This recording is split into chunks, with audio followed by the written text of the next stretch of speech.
Good morning and welcome to the Core Connection. I'm Mira Rubin here with you on Enlightened World Network. And today's topic is constraints. And essentially, we'll be talking about the limits that we set upon ourselves through belief and trauma sometimes. Anyway, before we get started, let's take a minute or two to get present. Let's take a deep breath in through your nose and hold it. And imagine clean, crisp oxygen flooding your lungs, flowing into your bloodstream, nourishing all your cells, all your organs, bringing vital life energy to your body and being. And as you exhale any tension, stress, negativity, fatigue. And now let's take another deep breath in through your nose and hold it. This time, imagine brilliant, bright light lighting you up from the inside out, illuminating, electrifying, and energizing all your cells, your molecules, your electrons, creating this brilliant beam of light from your heart out into the world. And as you exhale any remaining tension, stress, negativity, fatigue. And now let's press our palms together and vigorously rub those hands together. Feel the tension, the friction, the temperature, all those sensations, that tingling and tickling, and allow all those sensations to bring you present right here, right now, into this remarkable physical form that enables you to experience life. Good morning, Rosalind. Welcome. So good to have you here with us this morning. And welcome to everybody else who's joining us. We're talking about constraints. So yesterday we talked about context and how we can expand our experience through context. And today we're talking about how we can expand our experience through addressing the constraints that we impose upon ourselves and or that we accept. So from external influence. So constraints are things that or thoughts, patterns that motivate the I can't kind of scenario. So I think it's interesting to look at constraints. Can be also something that serve to offer us expansion. This is kind of an opposite take on constraints, rather than thinking of them as limitations, to be thinking of them in the context of the possibility that they can generate. So here's an example. I have a lot of examples going through my head. So I have experimented in my life with many different doctrines around food, trying to find a way to health and feeling better. So I've tried on lots of different food disciplines, so to speak. And so these disciplines have their constraints. One of the things that I tried at one point, which I don't hear anything about these days, which is really interesting, is macrobiotics. It was a really big trend for a long time.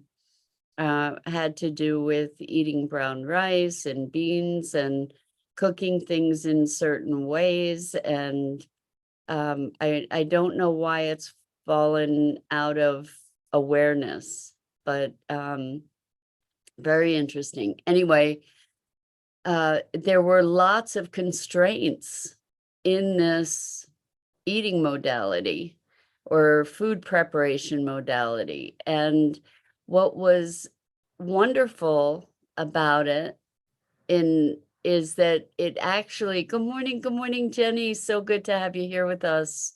We're talking about constraints, and I'm just talking about, for instance, food disciplines. So what was really interesting about this macrobiotic thing is that it introduced me to a number of foods that I had never heard of, things I had never experienced. And within those constraints, there were unlimited opportunities for creative expression. So the notion here is that within limit, we have infinity. And this is also arising for me because I'm starting to play with creative stuff again. With I had shared with you guys a while ago that I was playing with encaustic, which is paint that is wax. It's actually apparently the most archival, most lasting form of painting, because the wax just preserves, if you use the right wax, I guess. Anyway, so with art, or with writing, or with anything creative. Thank you, Jenny. Jenny says, originally she said, "Good morning, my friend," and now she revised that to say, "I meant good morning, friends." So that's awesome. Welcome to all our friends. If you guys are writing comments, by the way, and I'm not responding, it's because you need to go to the Enlightened World Network Facebook page and put your comments there, and I'll respond to them. So Gia, hello, hello. It's become a small family group time here. It has indeed. And I love that sense of camaraderie and the consistency of you guys showing up. It just lights me up. I want to say thank you, thank you, thank you again. Anyway, constraints. So a blank canvas, a blank piece of paper when you're writing, getting started, that's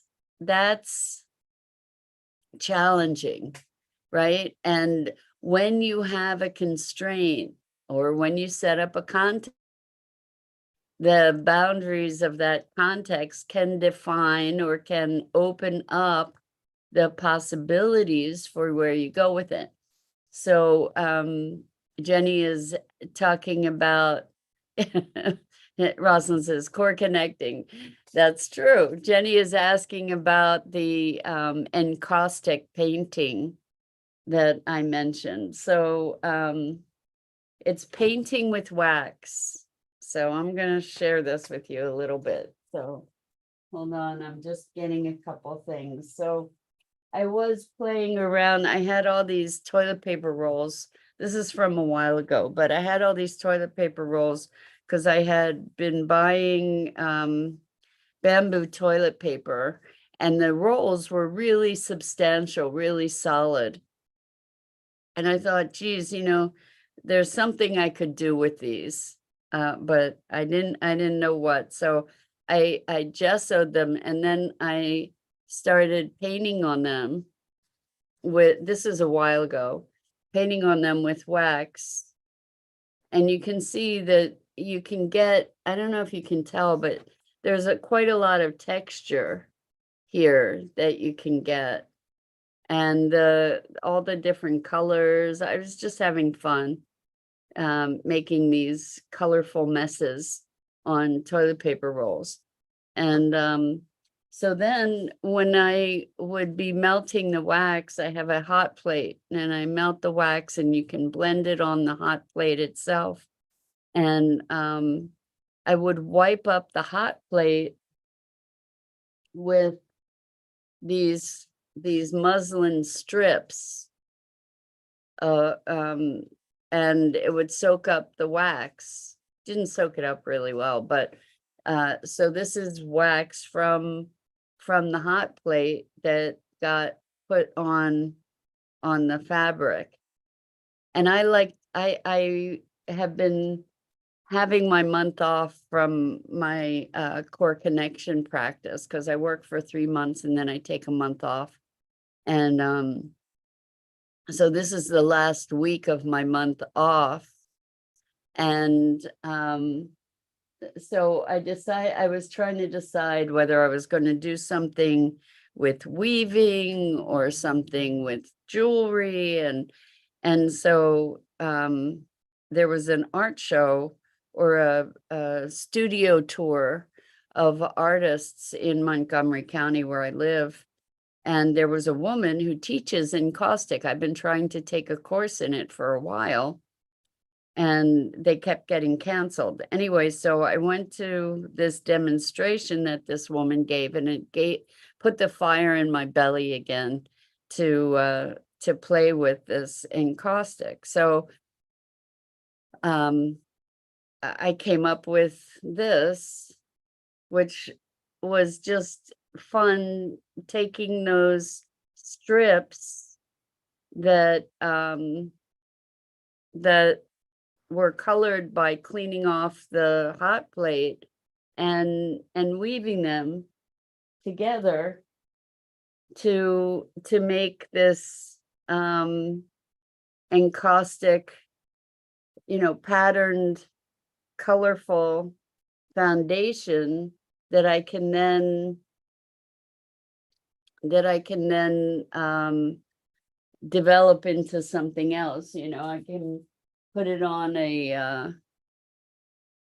canvas or something and play with that and see what happens. So anyway, Gia, thank you. Gia says, I love your enthusiasm for learning and creating new stuff. It's nice, beautiful. Well, I'm having fun, and that's really what it's about. I like to experiment with things. And so I end up trying a lot of different stuff. And when I went to art school, and it was really interesting that one of the criticisms that I received was that I was a dilettante. Now, you've probably heard the definition of dilettante is sort of like jack of all trades, master of none. There's a greater appreciation for people that have broad skill sets than there used to be. It used to be very much more a culture of specialization, and in some ways it still is. But anyway, with art, what I'm excited about,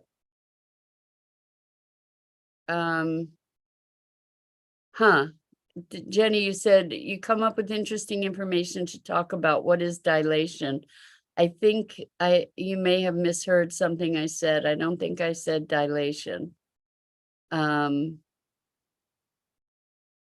a dilettante. A dilettante is somebody who dabbles in a lot of different things, but doesn't really get engaged in something in depth. And the thing is that I believe that you can have many interests and explore them in depth, so and those people, what are they called? Those people are called polymaths, I think, who have many interests, but of depth.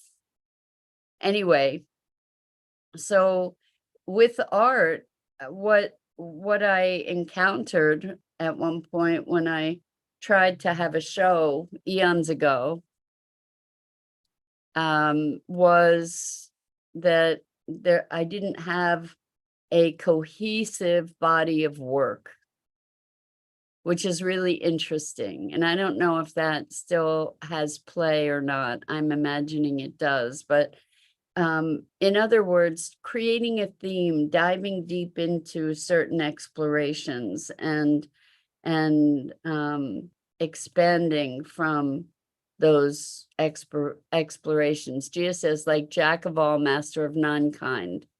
Yeah, so this jack of all trades and master of none, I think, for instance, with so much that's going on in our culture, let's say you are an art director, right? As an art director, you need to have a lot of different skills, or at least exposure to a lot of different disciplines, in order to be able to manage all these different people. You need to know how long should it take to do a given task, for example. How long, like, what's involved in certain achievements or projects, so that you know how to effectively manage them, right? So having a diversified background and orientation is really important. And I think you guys are probably aware that, for instance, a bunch of musicians are also artists or poets or writers, or, like, there's this creative impulse that expresses itself in all different ways. So anyway, getting back to this idea of the expansiveness of constraints. So for instance, me hitting on this idea of weaving and blending the weaving in with the encaustic, for me, actually is really exciting, and it kind of it resonates for me as a fun constraint to be playing with, because weaving is a theme of my life in a metaphorical way too, and maybe for you as well, where we're interweaving all these different aspects of ourselves and our interests and our curiosities, and we're weaving the experience of life. And Jenny says, creating is play. Exactly. And play is expansive. Play is allowing us to access a different dimension of thought and being. Play is enabling us to tap into a part of ourselves that goes beyond time and space. And so it's really interesting, like, I do a lot of different crafty and creative things. And this discovery yesterday, actually, it just really resonates for me as something that I'm interested in exploring more deeply, like, as kind of signature work. Like, it feels representative of me, weaving different things together, going beyond the edges, and bringing seemingly separate things into unity. So I'm really excited about this, actually. And it unifies a bunch of my interests. I'm very interested in texture and color and weaving and pattern, and so there's just something super fun about this. And so Jenny says, and the mind opens up to infinite possibilities. Right. So here's the thing. I'm creating a constraint for myself of weaving, of, bringing together these different elements and weaving them together somehow, like that's the theme, which really works kind of with the theme of my life. And I'm fascinated by it, and so, like, this feels like something that I can dive into to explore as an artist. So, when we think about art, um, that's a whole other huge conversation, is what is art? I don't know. I think it's exploration. And I had a wonderful conversation with a friend yesterday about beauty. And I think I've shared with you that for me, beauty is the pathway to the opening of the heart. Jenny says it's also therapeutic. 100% it's therapeutic. And it's interesting to me that I just sort of started meditating again about 3 or 4 days ago. And now I'm doing this creative stuff, and it's really resonating for me as something that I can pursue, that I can dive into more deeply, that really I feel connected to. So it's creativity is another form of meditation. When you get into a zone and time passes. I mean, I'm typically an early bird kind of person, going to bed at 8 or 9 at night, and it was 11 o'clock last night before I even noticed. I wasn't even aware that that had happened, and there it was. So anyway, constraints. Within this constraint that I'm setting up for myself around weaving, what in fact it feels like is super expansive, because now there's worlds and worlds that I can be exploring in this context of weaving and encaustic and color and pattern and all of that. So um depending upon the constraints we set for ourselves and how we decide to relate to them and interact with them, we can find ourselves in a place of constriction or a place of expansion and possibility. So Jenny asks if I listen to music. No, not at this moment. I don't. I just am quiet. And that's very interesting to me too, is that I don't I'm not I love music, but I'm not a big music person, in that I don't have music all the time in my life. Um, which is interesting, and it's very interesting, but I kind of like the silence.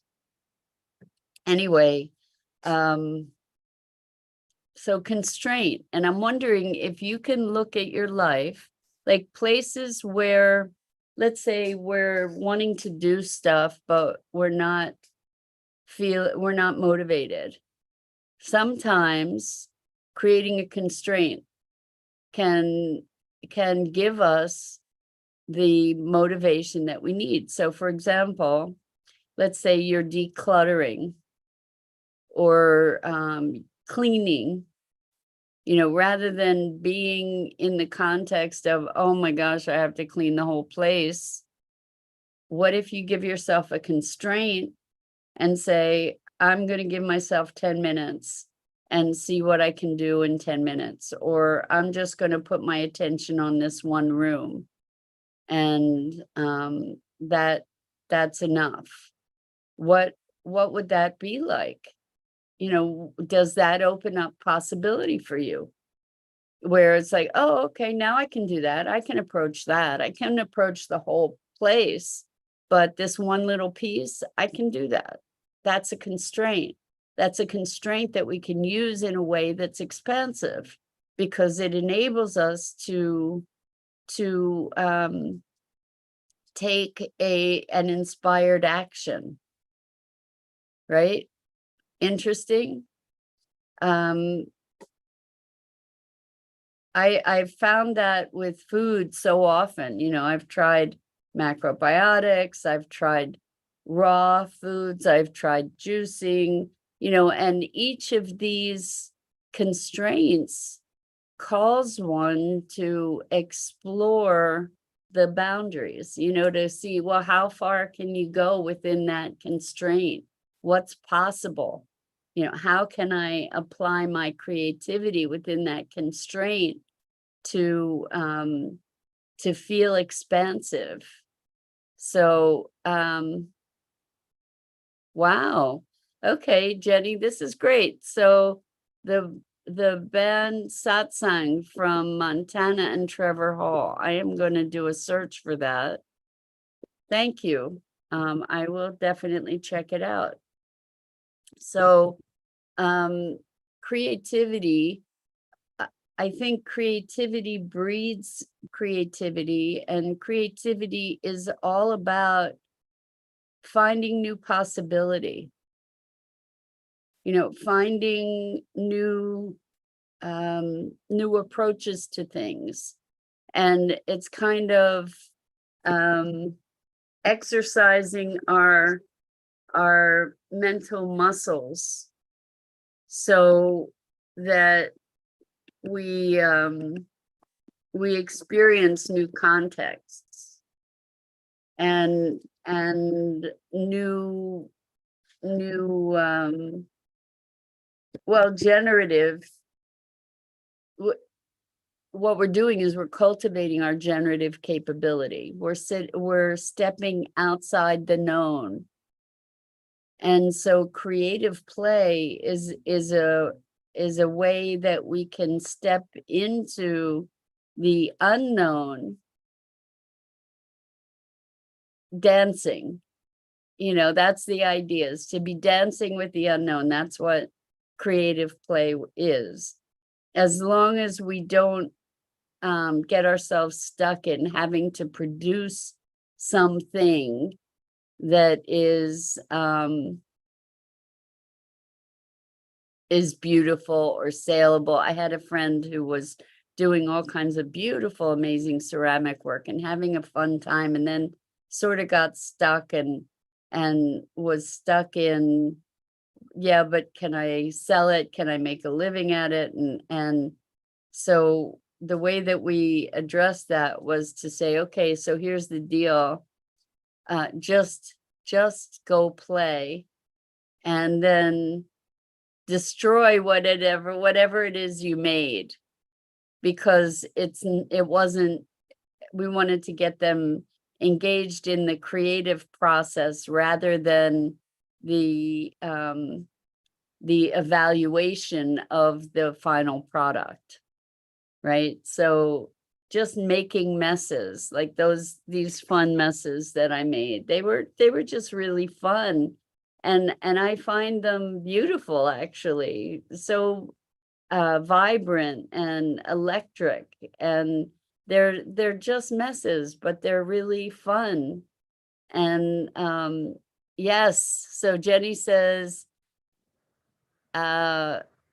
healing and filling holes, building new. Med-for, I'm not sure what med-for is, but building new. There are all different ways that we can fill holes, right?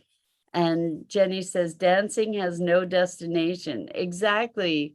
Dancing for the sake of dancing, being creative for the sake of being creative. And creativity is its own reward in so many ways. So I just invite you to play, because play in itself is healing.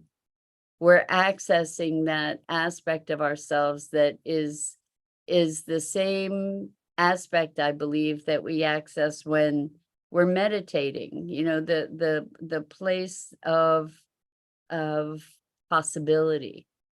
And so anyway, I encourage you to look at the constraints that you set up for yourself, and to see how that can serve to be an expansive experience. Jenny says, I enjoy painting with watercolors. So Jenny, this is a really good way to address, like, when you're feeling down, when you're feeling overwhelmed, then go paint. Do that, give that to your heart and soul. That feeds your heart and soul. Rosalind says, until it can ignite with your higher calling. Exactly. Exactly. This whole thing is part of an ignition process, right? That's what we're up to, is discovering what it is to be the unique expression that we came here to be. So creativity is part of it. When we're expressing our deepest nature, that is our creative urge. And you might not think you're a creative person, but each of us is. We're all creating all the time. We're creating in the context of relationship. We're creating in the context of the work we do and the words we say. Jenny says, absolutely well said, Rosalind. Agreed, 100%. Igniting our higher calling. So with that, I just want to say thank you. As always, I deeply, deeply appreciate you and your engagement in these conversations. It enriches my life profoundly, and I'm so grateful to you for that. And hopefully it enriches yours as well. And so that's it for this morning. I'm Mira Rubin. This is the Core Connection, and I go live here each weekday morning at 9 a.m. Eastern. So on the Enlightened World Network Facebook page and YouTube channel.